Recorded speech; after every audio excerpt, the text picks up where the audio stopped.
بانی صاحب پلیز. اس کے بعد آپ فلور از یورز.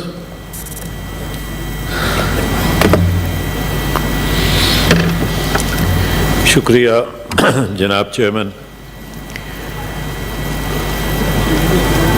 جناب چیئرمین، ایک ایسے ماحول کے اندر جہاں پہ پچھلے چند دنوں میں پیٹرول کی اور ڈیزل کی قیمتوں میں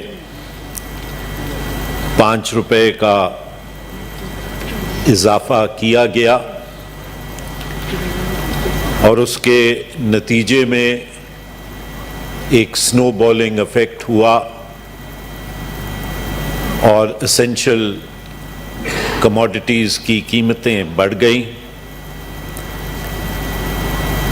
میڈیسنز کی قیمتوں میں اضافہ، ایک اوور آل ملک کے اندر شاید تاریخ میں سب سے زیادہ پرائس ہائیک، بجلی کے نرخ ریٹس میں اضافہ، اور اب آج کی خبر یہ ہے کہ غالباً 35% اضافہ گیس کے ریٹس میں بھی ہونے جا رہا ہے. ایک ایسی صورتحال کے اندر جناب چیئرمین جہاں پہ عام آدمی کی سیلری تو نہیں بڑھی، وہاں پہ ایک ایسا اقدام کیا گیا جس سے تقریباً 20,000 یا 20,000 سے زائد فیملیز جو ہیں وہ متاثر ہوئیں. اور جناب چیئرمین، جو میری آج کی اطلاعات ہیں اس کے مطابق آج 9ویں ڈیتھ ان امپلائیز میں سے ہوئی ہے. اور وہ یہ ڈیتھس اس لیے ہو رہی ہیں جناب چیئرمین کہ ان کو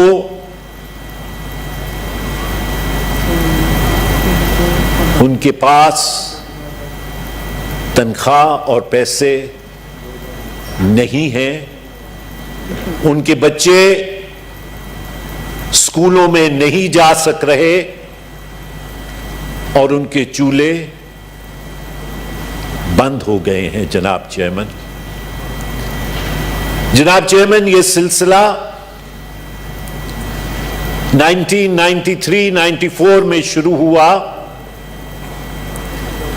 جب اس وقت کی حکومت نے اخبارات میں اشتہارات دیے اور یہ کہا کہ مختلف اسامیاں وفاقی حکومت کے اندر خالی ہیں اور ان کو پر کرنے کی ضرورت ہے. قواعد کے مطابق ان کو انٹرویو کیا گیا، سلیکشن کمیٹیز کے تھرو وہ پاس ہوئے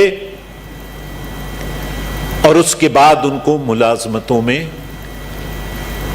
رکھا گیا. جناب چیئرمین، اور یہ ملازمتیں جناب چیئرمین MP5 یا MP4 یا MP1 کی نہیں تھی. یہ ملازمتیں گریڈ 1 سے لے کے گریڈ 17 تک کی تھیں. پھر جناب چیئرمین جب یہ سلسلہ آگے بڑھا تو 1997 میں اور 1998 کے درمیان ان لوگوں کو جو اس پیریڈ کے اندر 93-94 کے اندر رکھے گئے، مختلف الزامات لگا کے بغیر کسی شو کاز نوٹس کے ان کو نوکریوں سے فارغ کر دیا گیا. ان میں سے بہت سے جناب چیئرمین لوگوں نے اپنی برطرفی کو مختلف فورمز اور کورٹس کے اندر چیلنج کیا, لیکن ابھی سنوائی جاری ہی تھی کہ 2009 کے اندر جناب چیئرمین ایک آرڈیننس جاری ہوا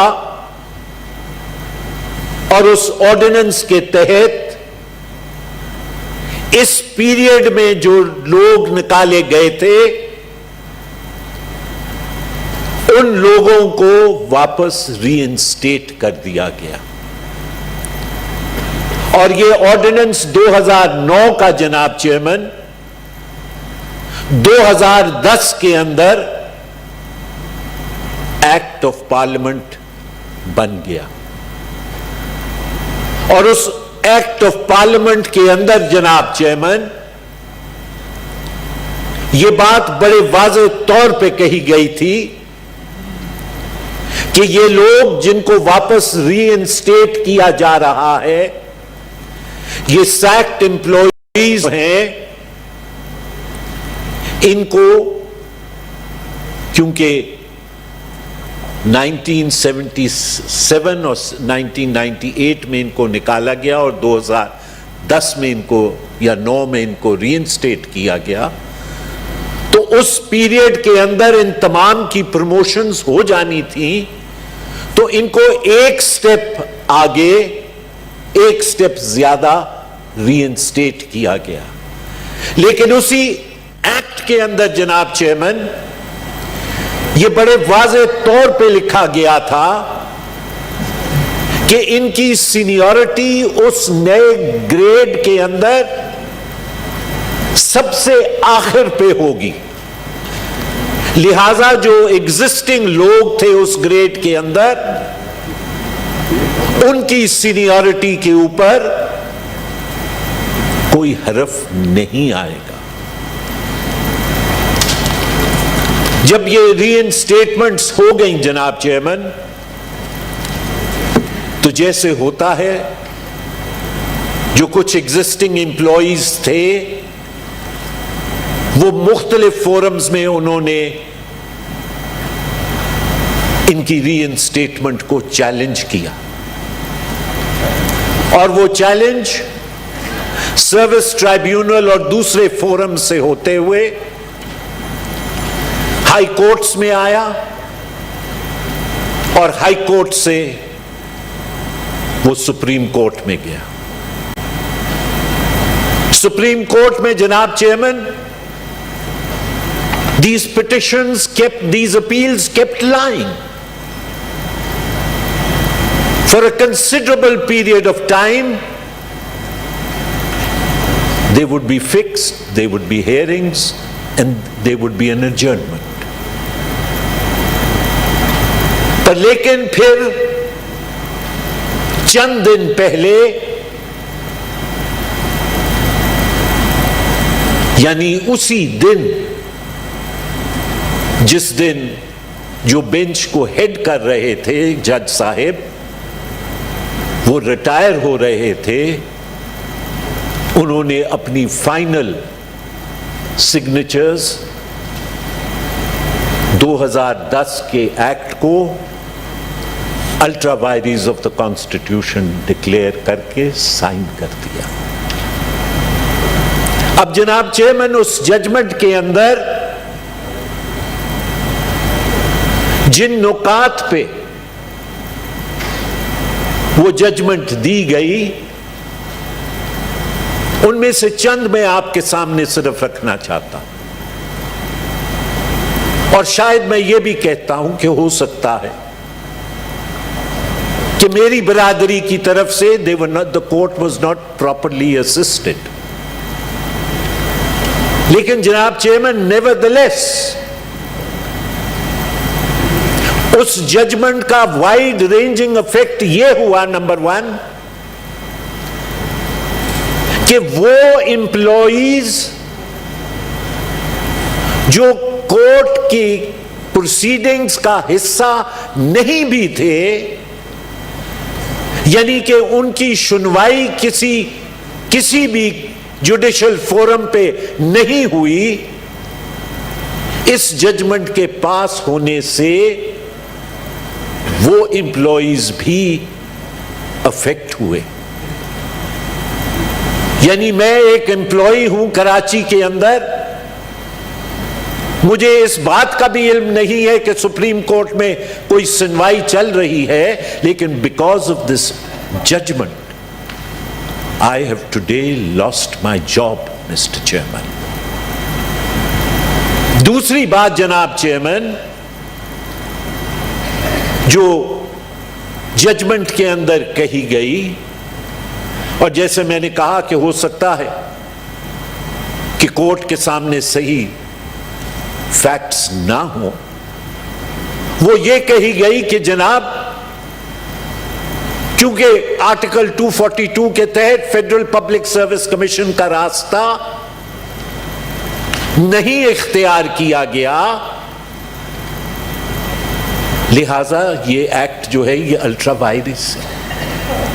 پہلی تو بات یہ ہے جناب چیئرمین کہ 242 اور 242 یہ کہتا ہے کہ قانون کے تحت سروس ٹرمز اینڈ اپوائنٹمنٹس جو ہیں وہ ریگولیٹ ہوں گی. تو this was an act of parliament. لیکن اس بحث کو بھی چھوڑ دیں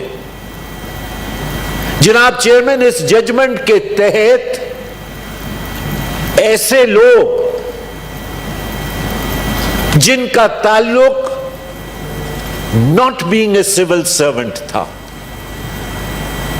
جو اٹانومس سیمی اٹانومس باڈیز کے اندر ملازمتیں کرتے تھے، جو آئی بی کے اندر ملازم تھے، اور under the rules I B was exempt اور is exempt from the federal public service commission. Because of this reasoning, even those people who were not subject to go to the Federal Public Service Commission and had their own rules of procedure for appointment were also affected, Mr. Chairman. پھر یہ کہا گیا, again the court may not have been properly assisted, لیکن یہ کہا گیا کہ seniority effect ہوئی ان لوگوں کی جو آلریڈی ان سروس تھے. لیکن جیسے میں نے آپ کے سامنے ابھی عرض کی, ایکٹ کے اندر یہ بات درج ہے کہ they will be placed at the bottom of the seniority list of the cadre or group in which they go. Lihaza, how was the seniority of the existing employees affected? Janab Chairman, this is a story of misery. It is a story where people are dying because they cannot make two ends meet. They cannot send their children to school. They cannot have 2 square meals a day, Mr. Chairman. یہ ایک ایسی tragic story ہے جناب chairman, اور اس میں اگر آپ مجھے اجازت 2 منٹ اور دے دیں تو میں صرف اتنا کہوں گا جناب چیئرمین کہ ہم نے یہ بات پہلے بھی کہی تھی کہ آئی ایم ایف کی جو کنڈیشنالٹیز ہیں وہ پارلیمان کے سامنے رکھی جائیں تاکہ پارلیمان کو اس بات کا علم ہو کہ آئی ایم ایف کی کیا کنڈیشنالٹیز تھی.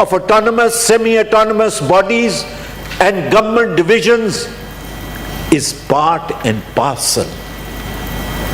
So it could be that this has been used as an excuse to fulfill that.